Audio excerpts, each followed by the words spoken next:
السلام علیکم ورحمۃ اللہ وبرکاتہ۔ اعوذ باللہ من الشیطان الرجیم، بسم اللہ الرحمن الرحیم۔ من ورائی جہنم ويسقى من ماء صديد۔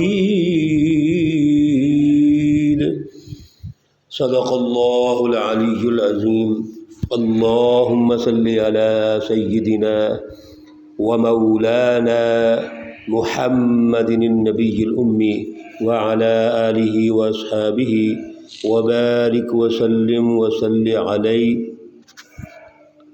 معزز خواتین و حضرات، آج جو درس قرآن ہو رہا ہے وہ سورہ ابراہیم سے ہے، پارہ نمبر 13 ہے اور آیات مقدسہ نمبر 16، 17 اور 18 ہے۔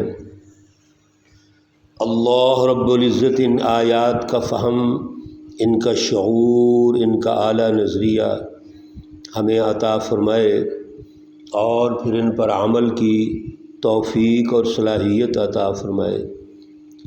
گزشتہ درس میں اللہ رب العزت نے حزب الشیطان کے متعلق یہ رہنمائی دی کہ وہ ہر دور میں اپنے رسولوں کے مخالف رہے ہیں۔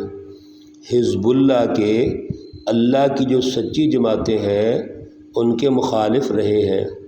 یہاں سے ہمیں یہ نکتہ بھی مل گیا کہ حزب اللہ کی جو مخالف جماعت ہوتی ہے وہ حزب الشیطان ہوتی ہے۔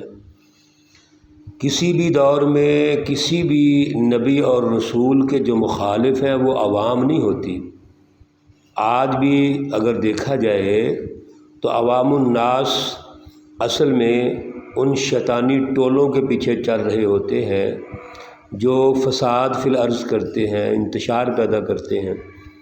اصل میں وہ عوام کالانعام ہوتے ہیں، وہ اپنی ضروریات کو پورا کرنا چاہتے ہیں اور ان کے خیال کے مطابق ان کی ضروریات وہ اس وقت کے جو حکمران ہیں، غالب طبقے ہیں یا غالب پارٹیاں ہیں، وہ ان کی ضروریات کو پورا کر سکتے ہیں۔ اللہ رب العزت نے یہی رہنمائی ہر دور میں ہمیں عطا فرمائی ہے اور ہمیں یہ بات سمجھ لینی چاہیے کہ رسول حزب اللہ وہ بھی عوام کے مخالف نہیں ہوتے، اور وہ صرف اس مخصوص پارٹی، مخصوص جماعت جو حزب الشیطان ہے، جو شیطانی پروگرام، شیطانی عمل و کردار کے حاملین ہیں، ان کے مخالف ہوتی ہیں، ان کی جد و جہد ان کے خلاف ہوتی ہے۔ اب حزب الشیطان نے ہر دور میں انبیاء علیہم السلام اور اللہ کی جو سچی جماعتیں ہیں حزب اللہ کو چیلنج کیا۔ کبھی تو ان سے یہ کہا کہ آپ باز آ جائیں، ہم آپ کو جلا وطن کر دیں گے۔ باز کس چیز سے آنا ہے؟ جو مشن آپ لے کے اٹھے ہیں، پروگرام لے کے چل رہے ہیں، یہ جو پروگرام ہے یا نظریہ ہے یا سوچ ہے یا فلسفی ہے، یہ ہمارے آباء و اجداد کی نہیں ہے، ہمارے بڑوں کی نہیں ہے، لہٰذا آپ واپس آ جائیں، یعنی ہمارے دین پر واپس آ جائیں، ہمارے بڑوں کے پروگرام پر واپس آ جائیں۔ ان کے ذہن میں یہ ہے کہ جو ان کا ظالمانہ سامراجی نظام ہے، جو ان کا ظلم کا نظام قائم کرنے کے بعد انہوں نے ایک سماجی اور معاشرتی ماحول بنایا ہوا ہے، یہ اصل میں ان کا دین ہے اور یہ بڑی خطرناک سوچ ہوتی ہے۔ چنانچہ یہاں بھی رسولوں نے یہ کہا، اور رسولوں کو انہوں نے یہ کہا کہ یا تو ہم آپ کو لَنُخْرِجَنَّكُم مِّنْ أَرْضِنَا، جلا وطن کر دیں گے، اور یا پھر یہ ہے کہ ہم آپ کو پر پتھر برسائیں گے۔ مختلف آیات میں اور بھی انہوں نے بہت زیادہ پریشانی پیدا کرنے کی کوشش کی اور انبیاء علیہم الصلاۃ والسلام کے خلاف باقاعدہ مہمیں چلائیں۔ اللہ رب العزت نے ارشاد فرما دیا تھا کہ اے انبیاء، اے میرے رسولوں اور اے حزب اللہ، آپ کو پریشان ہونے کی ضرورت نہیں ہے۔ یہ آپ کو جو تڑیاں لگا رہے ہیں، یہ آپ کے متعلق جو سخت جملے بول رہے ہیں، میں خود ان کا مقابلہ کر لوں گا اور ان ظالموں کو ہم ہلاک کر دیں گے۔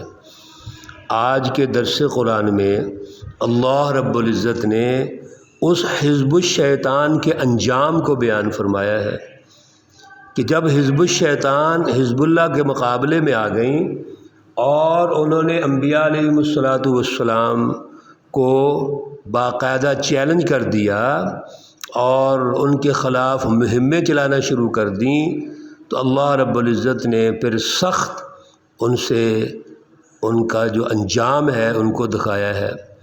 سب سے پہلے تو دنیا میں ان کا انجام ہوتا ہے جب حزب الشیطان کو شکست ہوتی ہے، جو اپنے آپ کو وقت کا سردار سمجھتے ہیں، حکمران سمجھتے ہیں، چودھری سمجھتے ہیں، اور تمام تر جو وہ سہولتیں ہیں وہ حاصل کرنے کی کوشش کرتے ہیں، جب ان سے یہ سہولیات چھن جاتی ہیں تو نتیجہ یہ نکلتا ہے کہ وہ دنیا کے اندر عذاب میں آ جاتے ہیں۔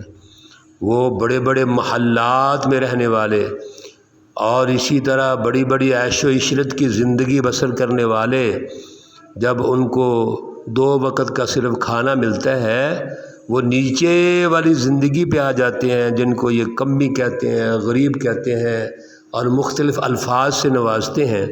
جب ان کے لیے اس زندگی پہ آنا وہ آتے ہیں تو ان کے لیے عذاب بن جاتا ہے۔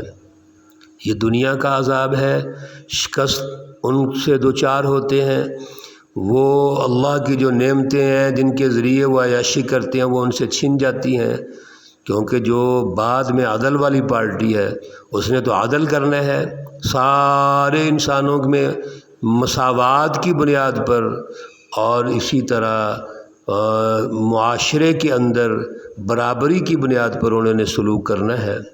چنانچہ اللہ رب العزت فرماتے ہیں وَخَابَ كُلُّ جَبَّارٍ عَنِيدٍ، یہ جتنے بھی بڑے بڑے جبار ہیں یعنی سرکش، عنید ضدی ہیں، یہ نامراد ہوں گے، ناکام ہو جائیں گے۔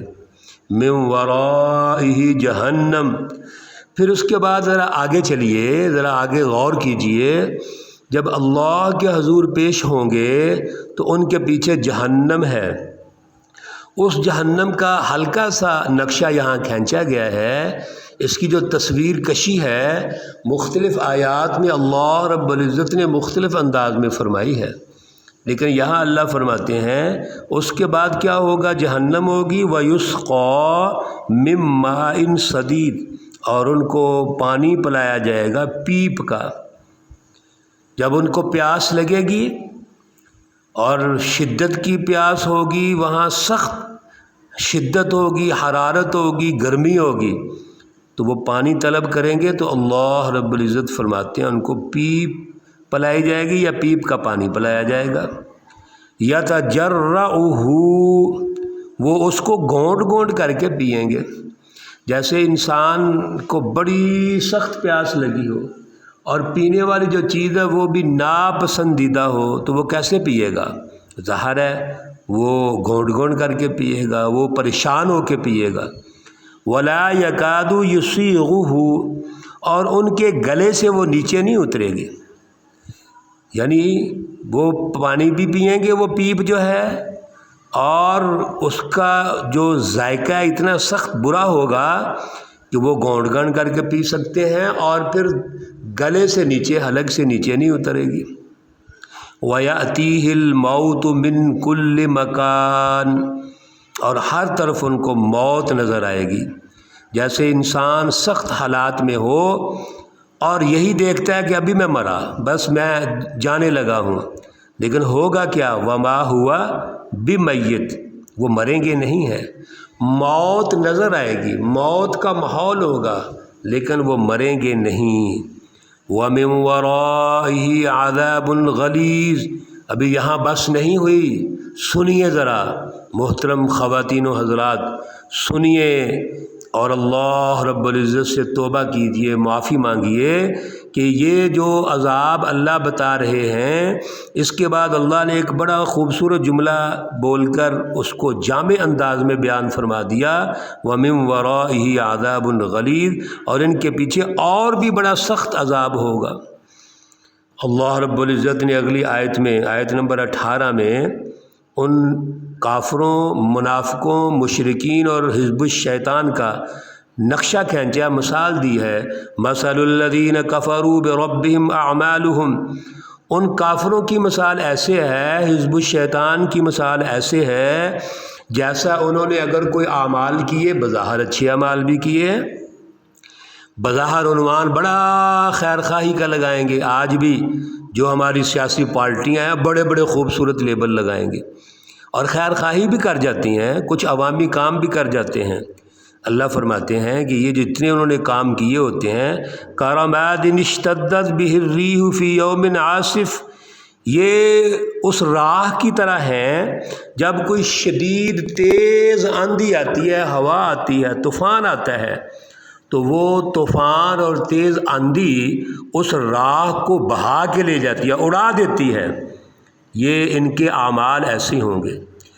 یاد رکھیے، کسی بھی اچھے عمل کے لیے اچھا نظریہ، اچھی سوچ، اچھی فلسفی ضروری ہے۔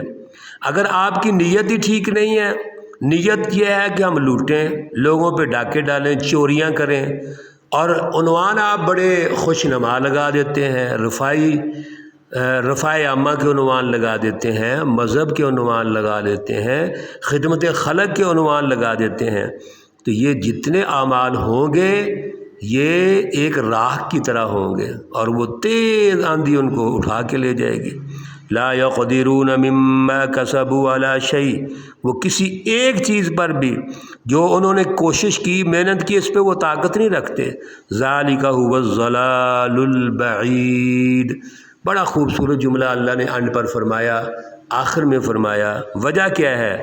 وجہ یہ ہے کہ یہ ایک کھلی گمراہی میں ہے، بہت دور چلے گئے اس گمراہی کی وجہ سے۔ اس لیے یاد رکھیے، کسی بھی عمل کے پیچھے پہلے یہ سوچنا ہے کہ اس کے پیچھے نیت کیا ہے، اس کے پیچھے فلسفی کیا ہے، نظریہ کیا ہے۔ ایک طرف تو سچی جماعتوں کی مخالفت کرتے ہیں، اللہ کے نبیوں اور رسولوں کی مخالفت کی، اور دوسری طرف خیر خواہی کے بھی نام لیتے ہیں۔ تو کوئی بھی اچھا عمل اگر نظریہ درست نہیں ہے وہ قبول نہیں ہوگا۔ مشرکین مکہ کے بارے میں اللہ رب العزت نے سورۃ توبہ میں بھی ارشاد فرما دیا تھا کہ ان کے جتنے اعمال ہیں وہ ضائع ہو گئے، حبطت اعمالہم، ان کے اعمال بظاہر اچھے بھی تھے۔ اب اس سے بڑا اچھا عمل کیا ہو سکتا ہے کہ بیت اللہ شریف کی خدمت کر رہے ہیں، بیت اللہ شریف کے متولی ہیں، مسجد حرام کے متولی ہیں وہ، لیکن اللہ نے ان کے اعمال کو ضائع کر دیا۔ کیوں؟ انہوں نے رسول اللہ صلی اللہ علیہ وسلم اور آپ کی جو سچی جماعت ہے اس کی مخالفت کی تھی۔ اس لیے کسی بھی عمل کے پیچھے نظریہ ہوتا ہے، فلسفی ہوتی ہے، وہ اعلیٰ شعور، اعلیٰ سوچ ہوتی ہے۔ اللہ رب العزت ہمیں توفیق عطا فرمائے۔ ہر عمل سے پہلے جو سوچ، نظریہ، فلسفی اللہ نے دی، رسول اللہ صلی اللہ علیہ وسلم نے دی، انبیاء نے دی اور سچی جماعتوں نے دی ہے، اللہ رب العزت اس کو اختیار کرنے کی توفیق عطا فرمائے۔ اللہ رب العزت تمام مرحومین و مرحومات کو جنت الفردوس میں اعلیٰ مقام عطا فرمائے۔ اللہ رب العزت تمام بیماروں کو شفائے کاملہ عاجلہ مستمرہ عطا فرمائے۔ ربنا تقبل منا انك انت السميع العليم وتب علينا انك انت التواب الرحيم وصلى الله تعالى على النبي الأمي محمد وعلى آله وأصحابه أجمعين برحمتك يا أرحم الراحمين۔